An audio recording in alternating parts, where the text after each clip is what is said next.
so let us continue on, okay, from what we left off before the break. So let's say here, okay, you can use the, let's say we come to the common understanding that you should have a you are going to have to provide something here. So that means we can design this compression member with the unbraced length equal to the length of the panel or its member length between the joints as well.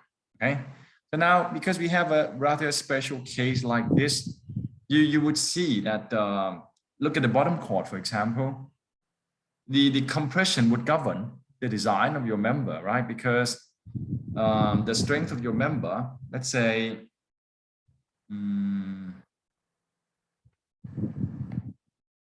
for compression is F critical multiplied by AG, right? And for tension, it is Fy multiplied by AG. So you now know F critical is going to be less than Fy, right? So you would have to design this entire member based on a compression, and then use that for the entire member, because the compression would be more critical, correct? And likewise for the top chord, even though they are not continuous, but you wouldn't want to change the size of your top chord. That's crazy. Okay, so even though it's like two members, it's just one. But the thing is that I don't have, and you don't have, the design aid or the tables for these shapes. So you're going to have to guess your F critical. It is going to be less than Fy. If you begin with the F critical too low, you're going to end up with a very large structure, which is not good. So the question is, how much? Okay, I really don't have the particular number that you can begin with, but judging from the length, which is only no more than 1.5 meters, right? So you can guess your F critical is going to be quite high as well. So I'd say 2000 something, that would be good enough. Now remember that these members based on TIS 107, the properties that the material that they use to build this, Fy is not 2500, the lowest one is 2400. So make sure you use the correct one, okay? Make sure you use the correct one. I have posted the TIS 107 tables, right? Have I?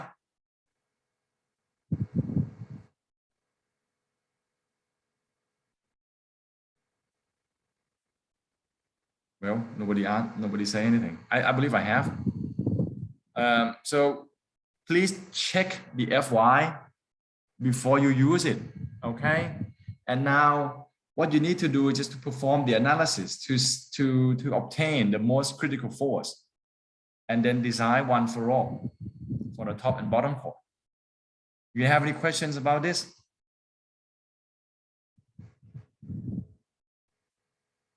Hello?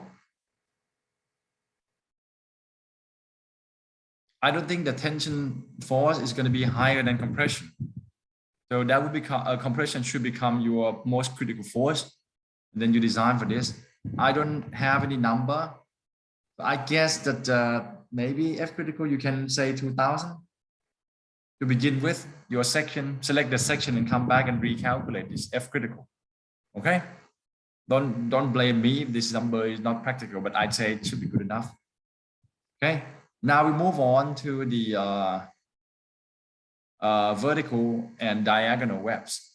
Okay, so this is going to be pretty straightforward, because you look at this. This is it's a standalone member. So the length will be the unbraced length as well. So the one under compression will be designed for compression. The one under tension will have to be designed for tension. That's straightforward enough. Okay. So then that's it, your trust.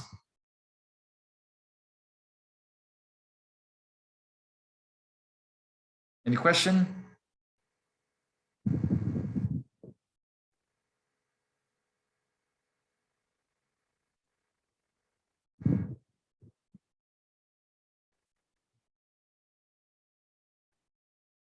Hello? Hello? Any question about the truss or the floor system?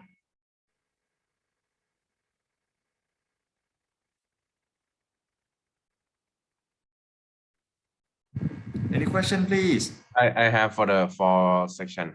Yes. So we look at the floor. Which situation that we need to consider about one way direction and two way direction?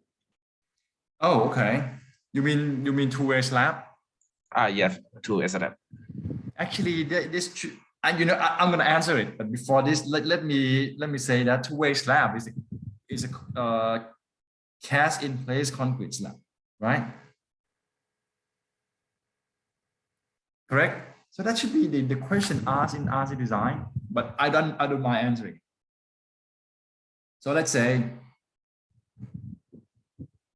two-way slab and one-way slab depends on the width to length ratio. Okay.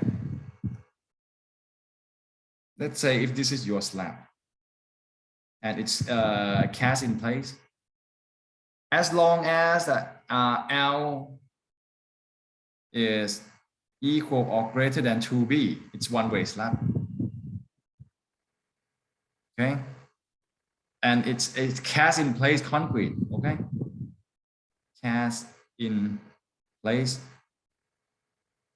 Now, when let's say your width is now large, like that, the load distribution from the slab to the floor will be based on a picture like this. Okay. So when L is less than 2B, you have a two-way slab. Now, as long as you have a floor system like this, where you use a hollow core, the floor itself is a simple beam, so you will always have the one-way slab. But could it be the case where somebody used the cast in place concrete with the steel structure? Maybe, because for example, you cannot use the precast with the toilet. It's impossible. It's gonna leak. So the toilet will always have to be the cast in place. And if the ratio of the floor becomes something like that, it will be a two-way slab. And nowadays they're crazy enough to create the precast toilet. They cast the whole toilet in just one big piece and just put it on the structure on site just to save time. They would do anything with the concrete, but they wouldn't use steel. You cannot beat the quickness in steel construction, because let's say we Thai engineers are very, very good. This is true. They are excellent with precast, and they could build the not precast, I mean the cast in place stuff. They could build the condominium, which is the post tension slab system, where you instead of using the typical reinforcement, they use the high strength steel. Then they apply tension, so they call post tension, and then they're going to cast the concrete to form the floor.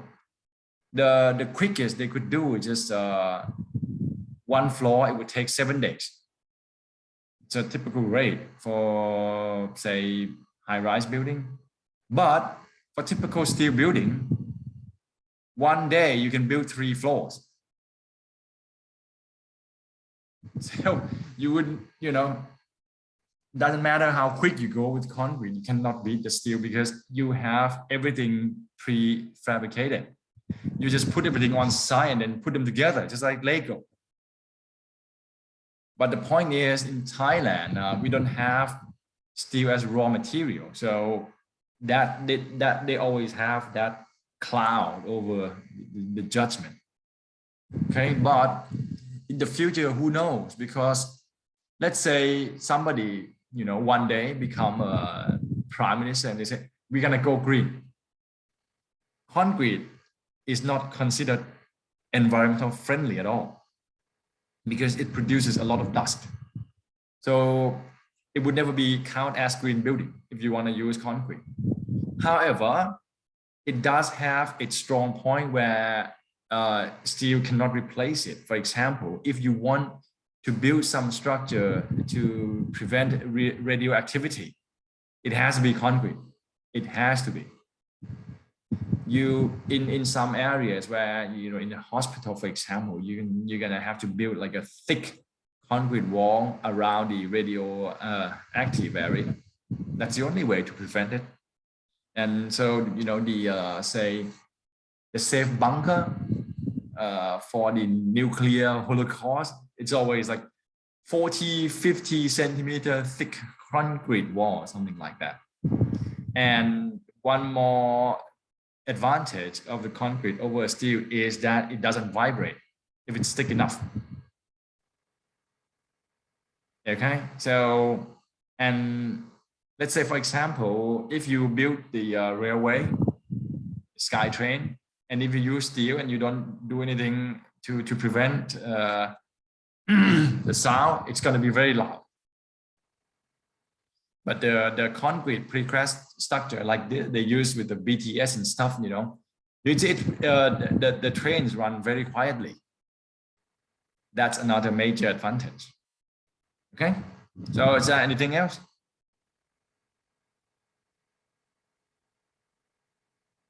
Okay, before I forget, don't forget to limit your compression members a slenderness ratio under 200.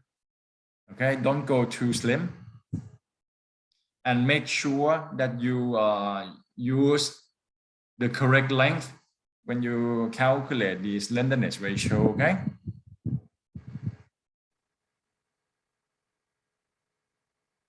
And for 10, and because this is a continuous, so that becomes like a compression dominant, that too. So make sure that L over R doesn't exceed 200. And for these webs, the ones under tension, your L over R will be 300, right? But compression, it has to be 200. And luckily enough, because you can weld them together. That's what they do for the truss. So let's say you're not going to have the rupture problem for tension members, but please do try to state that in your design, okay?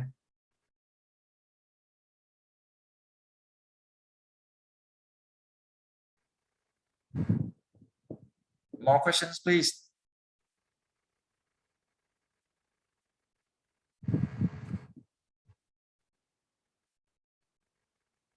As you mentioned, for some case, for example, radiation room in the hospital, that we must use the concrete, right?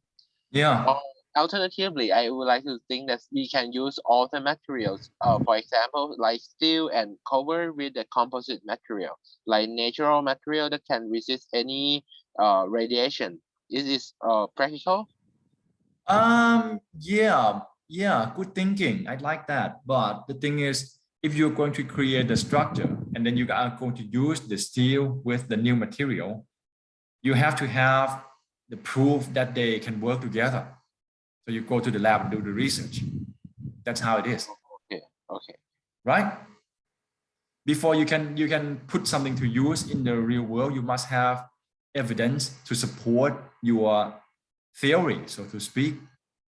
You may say, I'm going to use the steel with, say, who knows, some leaves from the trees that has the property to resist the radioactivity and stuff like that. But you must provide the details that those leaves would work with steel. Yeah, generally it's natural that you can put the steel structure, steel members in concrete. People do that a lot.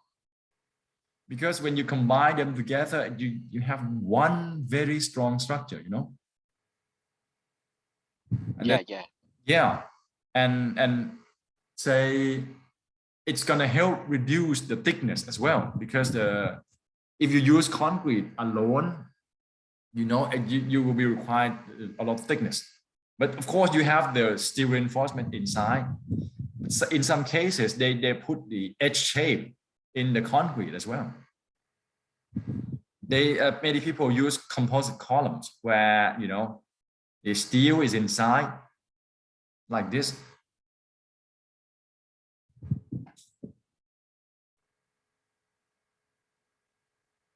And then they cast concrete around steel. So, you know, this is a very good, because not only that your steel will not buckle, but concrete will also help protect the steel from fire as well. So it's like a win-win situation, really. And sometimes, Like a reinforcement, right? yes, in a way, yes. And sometimes they would do this. They use steel like this, and then they put concrete inside. That works as well, right? Why not? Believe me, you'll not be the first one who use it. They've been doing this for quite some time.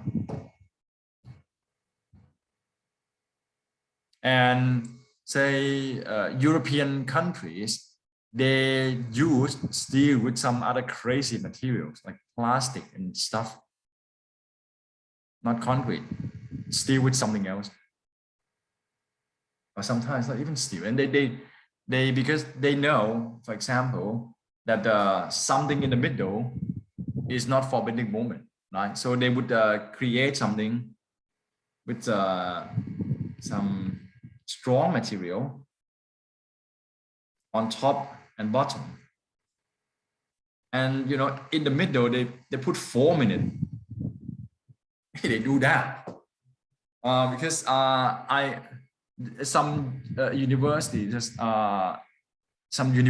that are our partners, some of your senior have gone there and do their senior project with them, and then this is what they do. What they have done, they test the structure that has a foam in the middle or something like that, and they use it for real, you know, because they have the evidence from the lab to support the idea, and they use this for bridge structure. Can you believe that? So This suppose is for it's light, huh? This suppose is for like insulation, right? Prevent No, from this is a heat or real no? structure. Oh, okay. No insulation. But yeah, if the material that you use have the say insulation property, that would be best. Yes.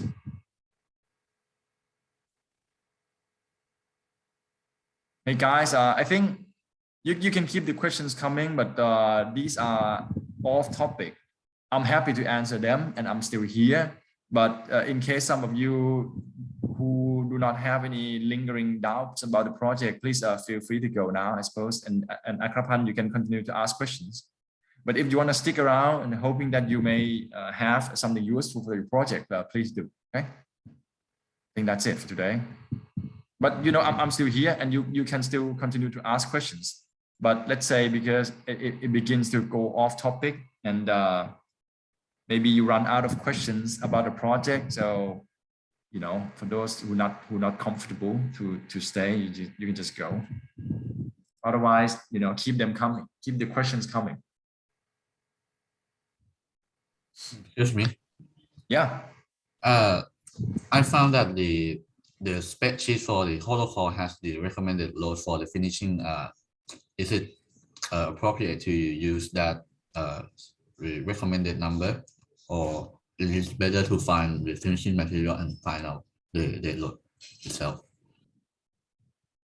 Oh, if they recommend the load for the finishing, it means that would be the number that you should consider whether or not it is suitable for the finishing that you have. Not the other way around, where you choose the hollow core and then you choose the finishing that doesn't have the load and exceed the capacity. You know what I mean? because the finishing is something coming from the drawings. So it has been selected as the finishing of your structure. So your job is to find the floor that can support it. So the recommended number is like the interval of the maximum load that. Can you share that with us maybe? Okay, all right. Is it possible? Yes, of course. A moment, please. So I'm gonna stop the share now.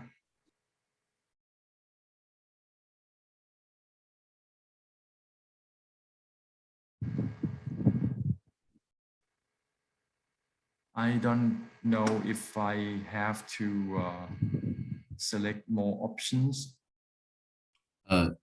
It's telling me that I'm not allowing you to share. Yeah. Okay, here it comes.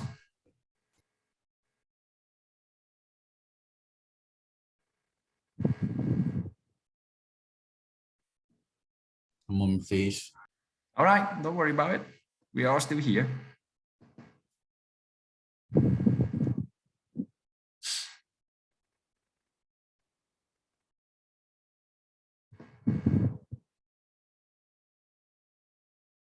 Meanwhile, I'm just going to open my files as well, see if they're the same, because I think I have given you the hollow core catalog as well, right?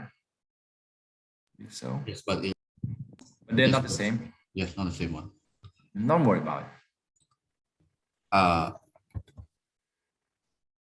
This number that with topping of 4 centimeters. Actually, it's the same. Can you circle around again? Slab weight with topping 4 centimeters. No, that is the weight of the floor itself. The topping is the concrete that you need to pour on the slab to form the solid floor. I see. And then the finishing is another thing added. Right. Because you cannot expect to put just the hollow core and form the floor, right? You need to pour concrete topping on it. Okay, I see. Thank you. Can you stop the share? I can draw something for you. So I am going to go back to this.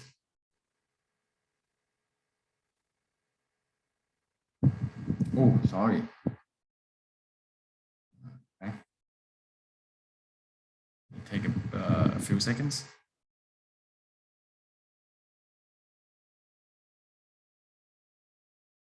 So, okay. Here we go. So generally, when you have a system, it's gonna work out like this. So you put the hollow core on it, right? So that's your hollow core, stuff like that. And now you need to have the concrete topping on it.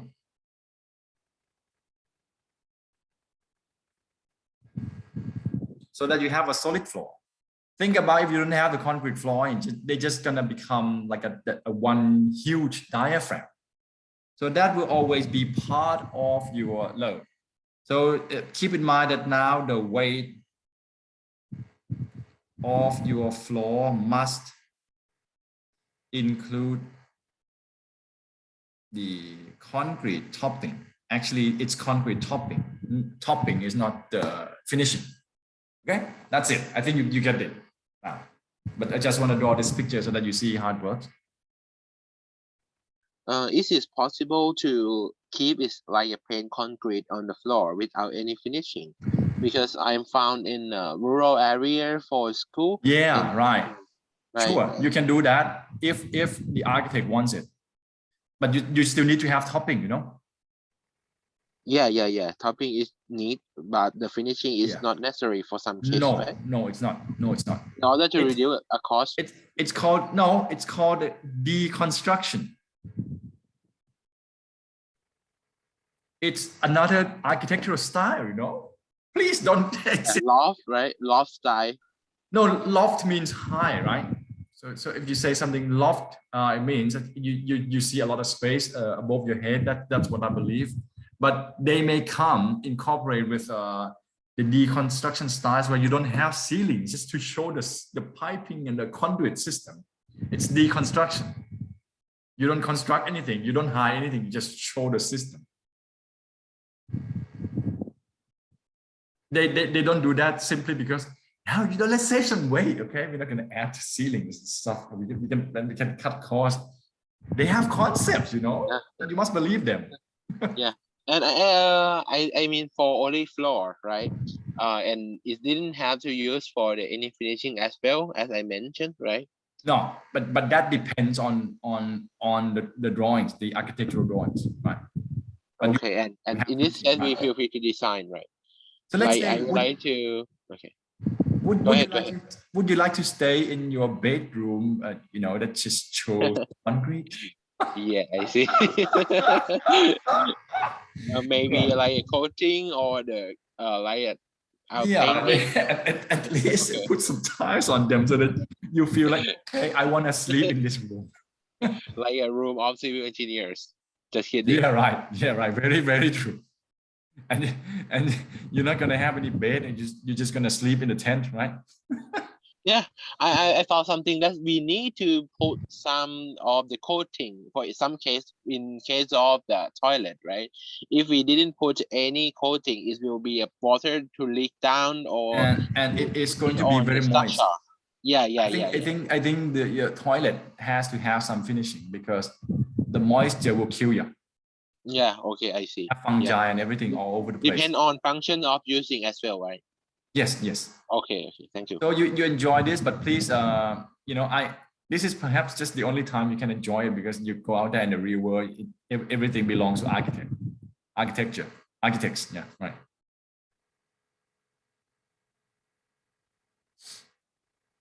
So yeah, you guys having fun, I hope.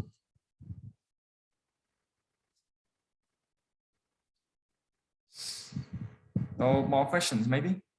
For the project Fred number 3 that you recommend for the weight of brick, right? It has Fred number 2, you recommend the weight of brick, right? A full brick wall, or half brick. Yeah. And in some case, for example, I would like to use a gypsum plate instead of this. Will be reduce the weight of the wall because it no need to resist any force. And can I use it or just? Yeah, I think let's say I give you freedom to use that. So you want to use they call the light partition, but keep in mind that they are going to be say not soundproof. And there are the bricks type that they call lightweight brick. And yes, you can use that, but be mindful. How much weight you have? Like about 100 kilogram per square meter, right? Please wait. 5.4 kilogram per square meter. Okay, if that's the case, that would become something like a partition. And yes, you can use that, but if that, I don't think you have to consider that as a permanent structure because overall it's going to be quite let's say not worth to have the beam to support it. But for a brick wall in the small structure, you really do need to have the beams to support them. In the big project, like a condominium, because there's like small walls all over the place, they would turn the wall into a uniform load and apply them on the floor. But in this case, it's a partition. If it's that light, it becomes partition. So you would want to, rather than treating it as a uniform load on the beam, you would rather turn it into the uniform load per area and then just put it on the entire area and make sure that your floor can carry it. Because if it's that light, I think it's safe to assume that it is going to be mobile and you can move them around. Okay, and sometimes people may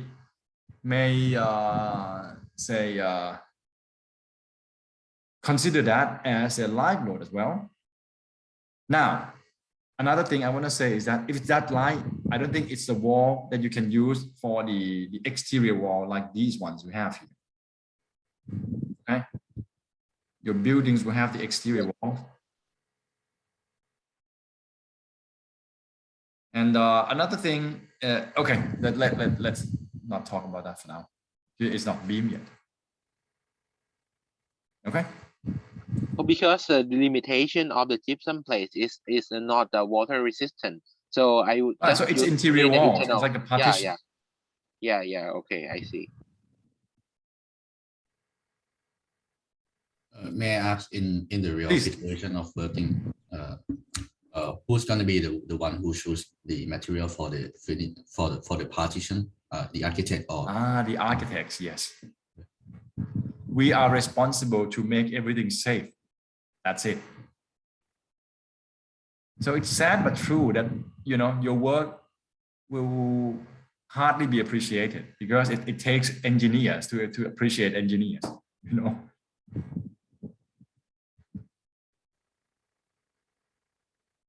Ask anything. This is your chance. I would love to, you know, let you guys work here, and then, you know, when you can start your work here on the truss or on the floor and anything, and then when you run into questions, you can ask me now. We don't have, I don't have to use the 3 hours, you know, but I can give you this time slot and let you work here, and then you can use it. Then once you run into questions, you can just ask me. That's generally how it works in the design lab as well. I only need like 1 hour or 1 hour and a half.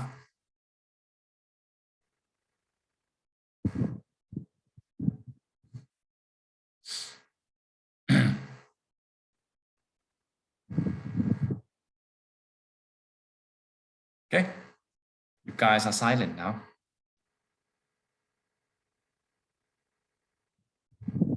Hello.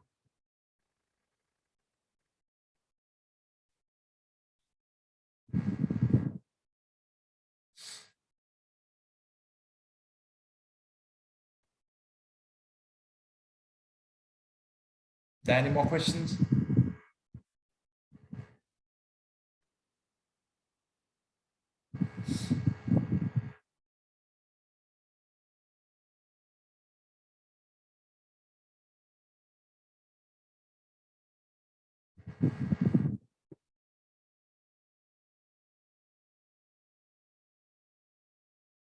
Hello. I almost fell asleep for a minute. Any more questions? So let's stop the record then. Let's pause it first. Okay. Amongst other tributary width. Sorry. Yes, in this case, the most critical column will be C2, as you can see. Yeah, right. You're spot on.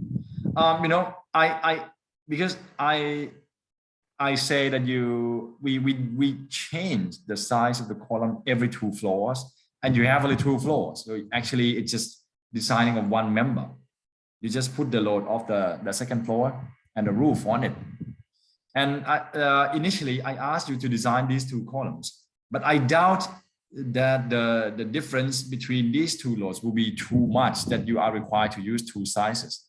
So in the end, you may end up just using just one column. That's mean for example, C2 will get a higher size of the column among those columns in the structure, right? Theoretically, yes. This will be the most critical column, which means when architects come to ask you, this is the question that you will face in your life. They will ask you, how big is the column? That's your job. So they will come, how big is the area that you need for the column? You need to answer them, and they're not going to give you 2 days to you know, run the analysis for the entire project and then come up with the size of the column. And you know, let's say analysis wise, this is what we do, right? You need to have all kind of system ready, and then you perform the analysis before you know how much is going to be for the load that you have to design for your columns. But you need to be able to approximate the size of the column as well. And it's going to be quite tough if, say, it's part of the frame because it will have moment along with the load. But let's say if you do have to perform the quick approximation, this is what you need to do. You need to locate the most critical column. And now you know, okay, CE2 will carry more load. So the size of the column of the entire project will be dictated by the size of CE2. Okay, and let's say if you know, for example, you need to use H150 by 150, the architects will give you that footprint for the entire project. You may use a smaller one here, but you will afford the area of at least 50 centimeter by 15 centimeter for the column. And the same goes for the beam. They would ask you, so that they would know how much they have left to work for the system underneath the floor. Because architects will have to clear the height of the building. So they need to know the space they need or they have underneath the bottom of your beam. So they would ask you how deep your beam is going to be. So in the same fashion, you look at the drawings, you need to be able to tell right away which beam is the most critical one. And then you do the approximation for that beam. You would be able to tell them, okay, this is the biggest beam I need. That's why we have done, the load part in structural analysis 1 and 2, just to give you some idea, how it works, so that you can do some proper approximation. Yeah, I see. And as you mentioned, we're gonna use the same size of the column for the first floor and the second floor, right? Right. Yeah, and that's just mean, for example, when we have the column to receive the force from the roof system, and the second one will be the column that receive the force from the second floor. That's mean there are different of the force that we need to acting on this. That means we're gonna have different size of the column, and we need to choose which one is governed for two cases, right? No, like I say, you cannot change the size of the column because your building is not very high. So let's say this is our column.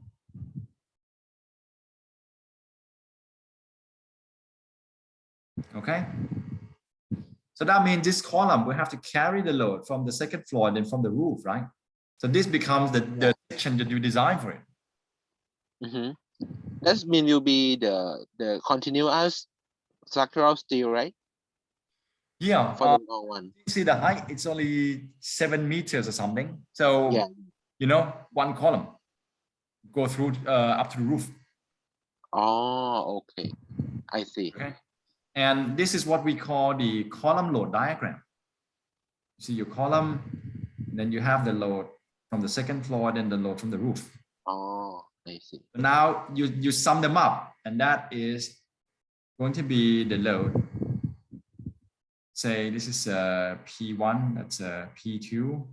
So this is sigma P that you design for your column, right? Yeah.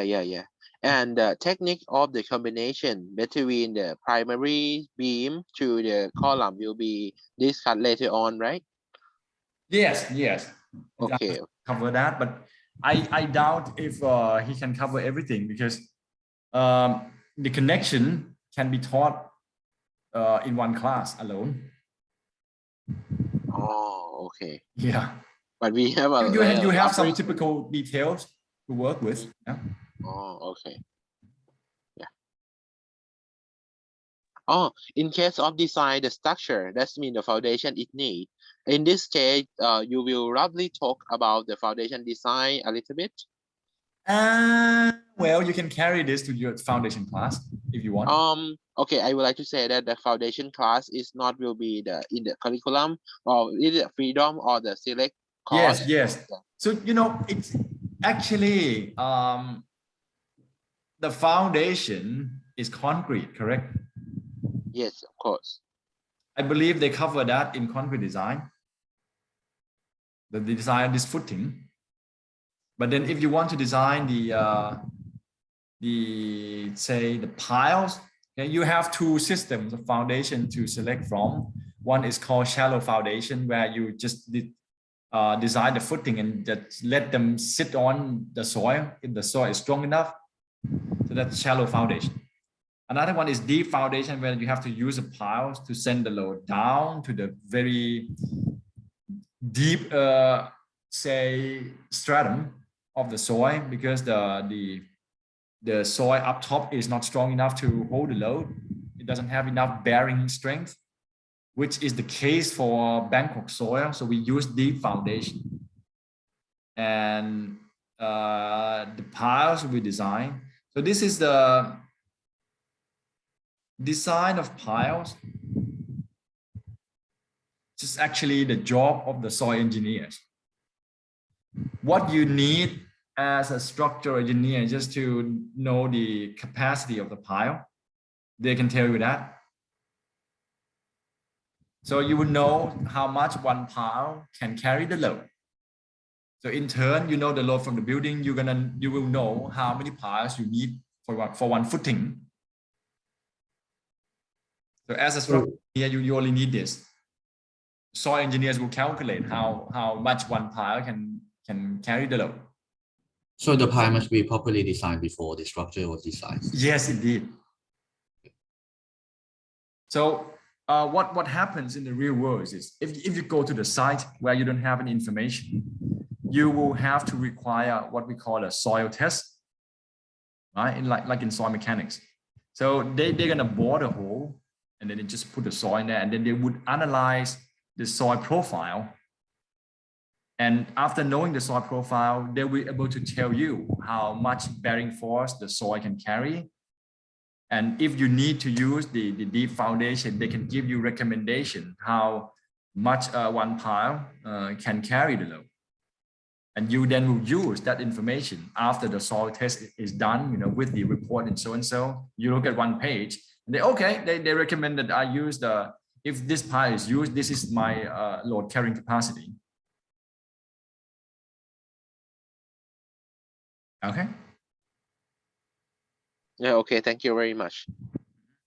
Any more? I would like to ask if to choose between concrete structure and steel structure, what would be the reason for using that kind of structure? Wow, it's kind of yeah. How do I begin? So generally, there are so many factors, so to speak, because say the price would be one thing, as we have already mentioned always that right here in Thailand steel is kind of more expensive because we don't have the raw materials. We have to order the billet from China. And but in terms of strength-wise, you know, steel is way more stronger than concrete. So it depends on many things. But one more thing that I just mentioned, that the construction of steel is much faster than concrete. But in this country, it seems like they don't really, you know, count time as a resource. I mean, in fact, time is the most valuable resource you can have in life. So this country, we lose a lot of time in traffic. It's like the most stupid thing. You know, now I am teaching at home. You know, I gain 3 hours at least of my life. So time, let's say, if you going to build some mega project and then you borrow some money from the bank, and then you know that by choosing steel, your construction would be 1 year faster. So you pay interest 1 year less. Okay. But most of the time, because concrete is easier to find in this country, it's available anywhere.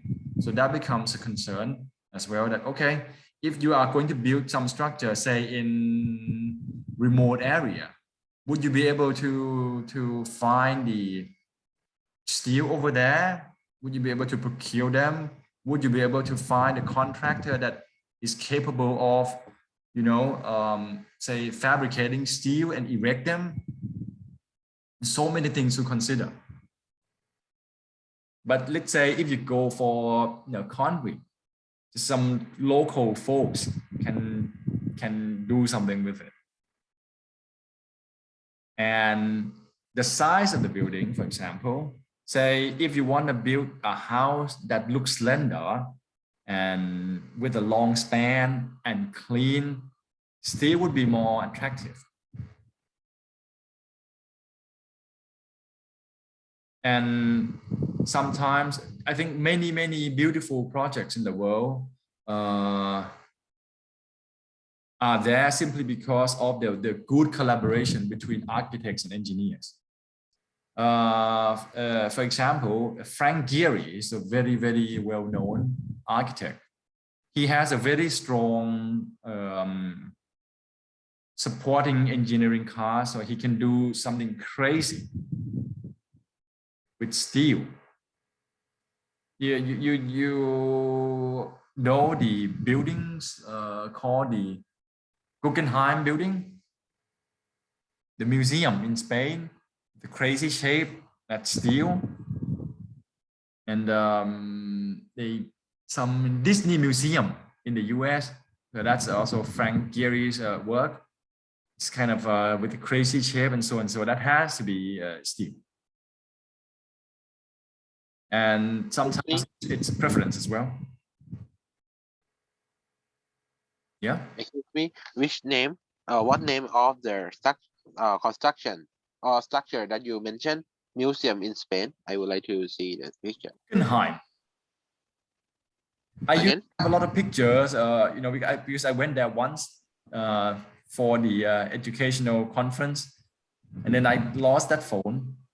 I can try to find the picture here in my computer. Sure. Keep asking the questions, and while I'm looking for it, okay. I don't know where I put them. I'm looking. So, for example, I actually, you know, I have a steel portion in my house because I want to have them. So I beg the architects to include some steel part in my house so that they know, okay, this is a house of a steel engineer, for example. Okay. Not here. Maybe here.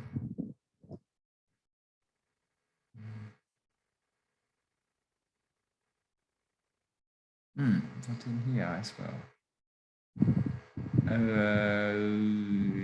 Right. Let's see. I can search.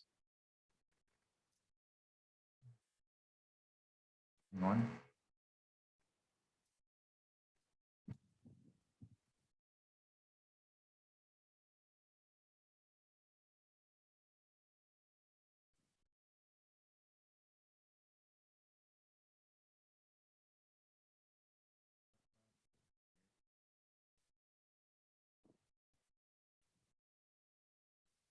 It found the folder. Just looking for the pictures. Okay, I'm gonna stop the share there, and I'm gonna start sharing this instead.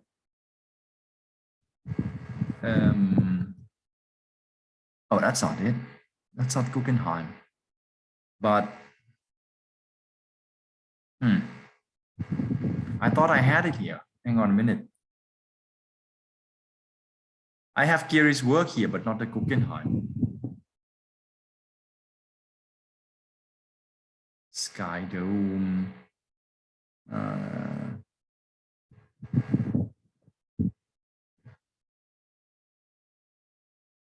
Actually, I can search on Google, right? It's going to be very easy, but I'm kind of stubborn. Or maybe you can tell me and I will search individual. It's okay. Now it's I I can share this. Yeah, his work looks like this, that kind of stuff. So that's a concrete facade. This building was in the movie called The International. Very good movie as well. That's how it looks like. And you know, I like this one. I used to show this picture to students and like joke that actually this is what we should have at CVE341 because it's Guggenheim. Yeah. Oh, not this one. They use this to open it. Where is it?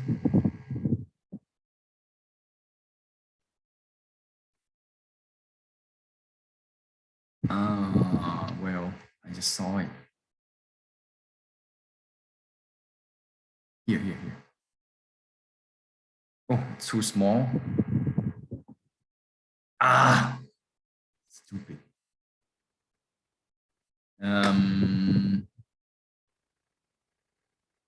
That's the one. That's the opera house, and it looks like an ant.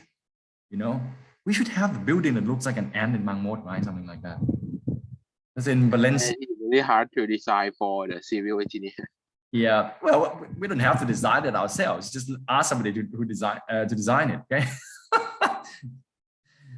Okay, as long as we pay proper money, you know, we're gonna get it. Yeah, that's the one. Concert hall. You know. You know, you have to say you want to build something that becomes a landmark. You know, because the university can be a landmark of the society where it is located, right? So when you look at something, because you can actually see our campus when you reach the top of Ramanai Bridge. So it can be seen from afar. So if you have, say, a vision, you would want to build something that people would just, wow, I want to go there. That looks like, you know, the academic landmark. It's something outstanding, things like that. Correct? Yeah, I think it should be like an icon Siam. It will be Something like that. You need, yeah, you should build something iconic. People just make people don't forget what you are, something like that.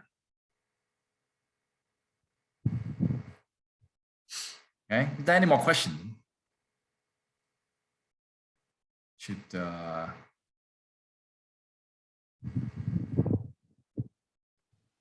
okay, go ahead. Okay. For the hierarchical that I see in the catalog, is sometimes it's no topping, and do we need to put some topping? Can you share that, please? Oh, I'm use my mobile phone, but I need to switch my. So let's see. Let me go back to For the CPAC, yeah.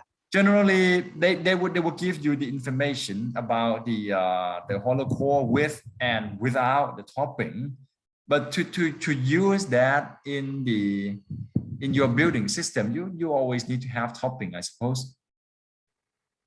Yeah. Just for look at this will be like actually okay, something like this. So see, they always say you see that, put topping with that thickness on top of it. I don't see how we're going to use the hollow core without the topping. Yeah, I gotta imagine if it is specified like this. If it is specified like this, it means that you need to have it. Otherwise, you are not going to be able to use this load. Okay.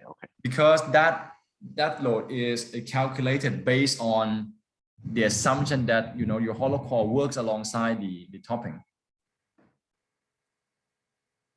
Yeah, I see.